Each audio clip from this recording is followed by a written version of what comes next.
Good morning. My name is Quinn Hayes, and I'm the Program and Grants Manager for Together Women Rise. And it is our pleasure to have with us today Maedeh Hassanzadegan with Last Mile4D, and she's going to introduce her colleague as well. Thank you, Quinn, and good day to everyone.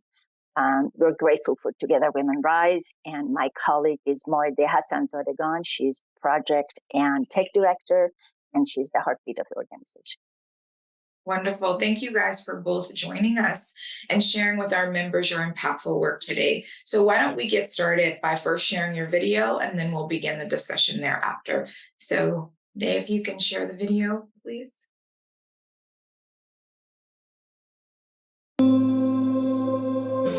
Niliforsiwa tu marriage na FGM. Yes, nilienda kwa sababu mama aliniambia enda marriages ndo tupate ng'ombe ya kusomesha huyu mume wako class 6. Lakini nikakataa, nikaenda sense nisaidia. Ndo nikatoroka. Niliforsiwa nikachapwa. Nilihisi vibaya. Anaenda hapo nikatoroka. Sasa nikapata nafasi ya kutoroka, nikaenda sasa.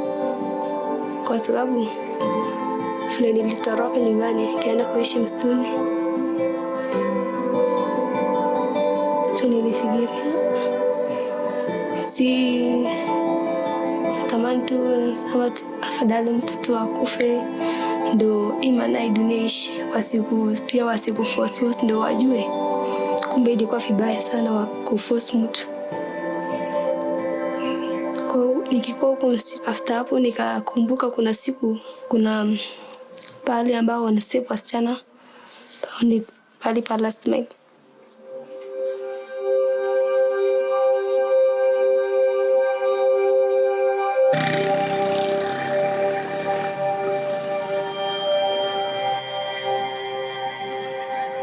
FGM is a silent crime. And it happens because it's not documented.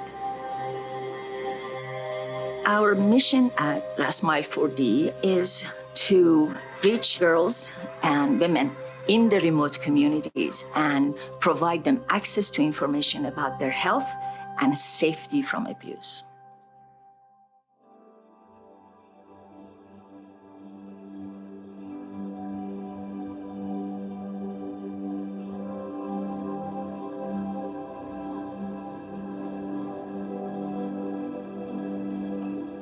Have you ever heard anything about FGM? Yes. Okay.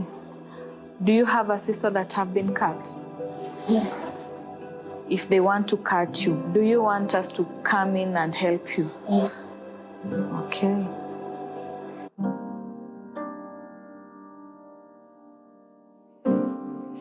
Today, we are going to look at psychological and emotional problems of FGM.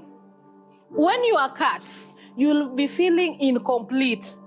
Who can remind me of the short-term effect of FGM?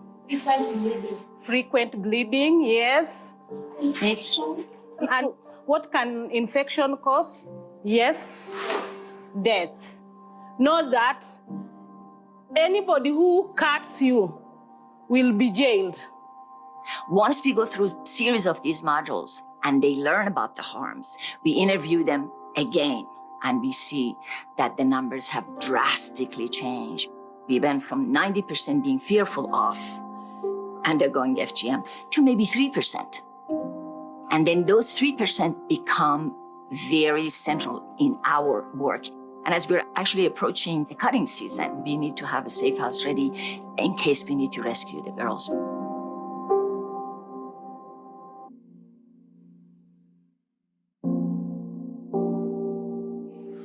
Tuko hapa kwa ajili ya mambo ya ukeketaji wa watoto wa kike. Mtoto wa kike unapomkeketa huwa umsaidii, unamharibu. Ilikuwa ni mila ambayo ilikuwa ni lazima tufuate na utamaduni. Lakini kwa sasa hivi kwa sababu mwanga umekuja kwenye maisha yetu, kwa nini bado tunawasukuma? Tukumbuke kwamba muda ambao sasa hivi tupo, si ule wa kitambo. Kwa hivyo msichana wako wewe kama unaye nyumbani na mtoto anaenda shuleni, wewe mwache tu, atakuwa na sehemu yake. We are working in 18 schools in these various regions, and we have 10 field officers that have been trained. Kenya is a wonderful place because they have laws and they have infrastructure that is allowing us to actually work hand in hand with all the authorities.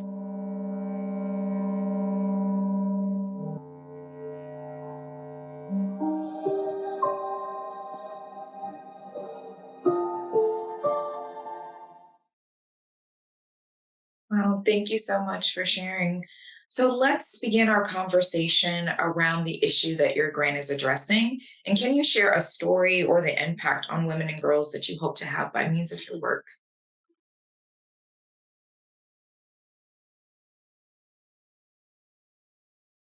Sure, I'd be delighted. We basically, as you know, we evaluate or assess the girls at the beginning of the program before we enroll them. At the point of interview, we learn the risk, and we have then identified that, okay, 90% of the population is at risk. So in our second round of engaging the communities and enrolling the girls, we in fact, Maedeh saw that one of the teammates, as she's evaluating the girls, everybody is coming in at a level that we consider not being at risk. So we wondered, what's happening here? So she reached out to the teammate field officer and said, what's going on in here? And she said, this is one of the schools we have been here before, and the girls have learned from others that have been enrolled in our program that FGM is harmful. They should fight it. They should not undergo it. Therefore, the self-confidence that we are building on the girls that are enrolled in our program had actually, by osmosis, has gotten to the others. So that was an amazing impact for us to see. We also have girls that have graduated from our program, but they are asking the field officers, how can they be the champion? What can they do to go out and speak to others about that? This is indeed the effect and impact of having worked with the girls over school year and engaging them, talking to them, allowing them to have a voice. That's the first time that actually the girls are getting a voice. And that is the generation that's going to make a difference. We are preventing the FGM from happening. Wow, wonderful. Thank you so much for sharing that.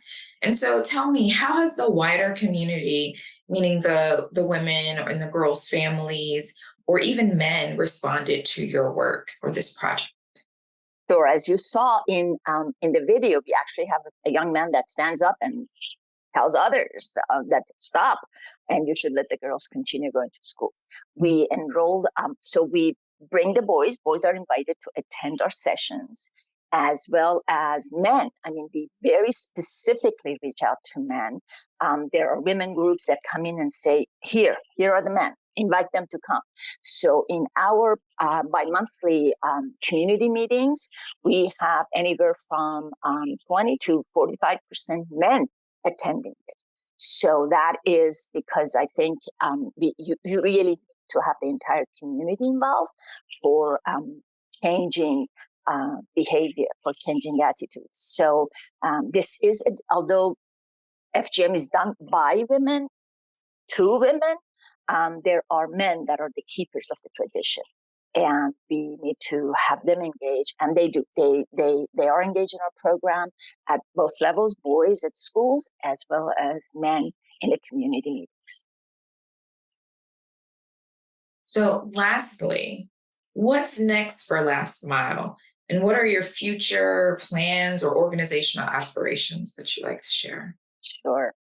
So what we actually have noticed is that this tradition is this particular way of doing FGM is very prevalent in East Africa. So Kenya is a microcosm of the entire continent, but has borders with 4 other countries that are five countries, but four of them are really have the quarter prevalence of FGM in the world. So our goal is to, expand through Kenya and 4 borders, 4 years. So we want to reach the borders and get to it, because cross-border cutting has become very prevalent. And so if they're safe in one country, why can't we not work with the others? So our goal is to initially expand to the rest of these 4 neighboring countries, and then elsewhere. There are 27 countries that are targeted by the UN to be a focus area for UN to eradicate FGM. But ours is 4 countries, 4 borders, 4 years. So we're hoping with the help of Together Women Rise and what we do, that series of fundraising that we continue doing, that we will reach that. So your project currently is just in Kenya, but you hope to expand beyond borders and go to other areas as well. Correct. It's right now we're in Kenya and working within the communities. It's very important that everybody that's working for us is right there, belonging to the communities, that they come to us and they're the one that actually suggest various things to us. Rite of passage, for example, why don't we introduce a new rite of passage?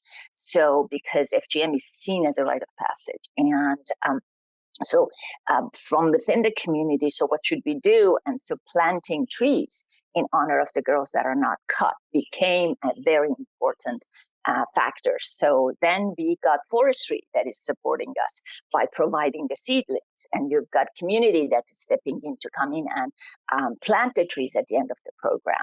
So with all of these engagements, we have shown that actually you could prevent FGM. Our work is real-time data gathering. So at any given time, we know who is at risk and how to stop it. So this has been really the cornerstone of what we do. And, I know that Maedeh is joining us as well. Did she have anything that she wanted to add before we get ready to wrap up with our last couple of comments and questions? What? Yeah, again, thank you for supporting us. And also I'm here. If you have any technical question, you can contact me. Also, you can follow our social media and check our YouTube channel for more information. Wonderful. Well, we have just a couple more minutes. Is there anything else, Mahnaz, that you'd like to share or say to our members at this time? So one of your members, actually chapter members, reached out and said they want to see our 990 easy at 990. So I forwarded it to her. And she wrote back saying, "We're so impressed because this is the first time we're actually seeing that the management is not getting any salary. Are you guys working voluntarily?" And that is the case. We not only are not drawing any salary, everything we're raising is going to the field and is paying for the projects. It's paying the field workers. It's covering the expenses of having these gatherings every other week, bringing the community out, and so on. So what I want to ask, and first of all, thanking Together Women Rise. Secondly, this is an opportunity to stop FGM. We can prevent it from happening. So join us. Join us in this fight beyond this particular grant. Join us. I am more than happy to join any one of your chapters to tell more and more about the impact of what we've done. Wonderful. So again, on behalf of Together Women Rise, we'd like to say thank you for joining us and inspiring us in the next generation of women and girls by means of your work. And to our members, we'd like to say thank you again, and we'll see you all next month. So thank you so much for joining us today. Thank you. Thank you.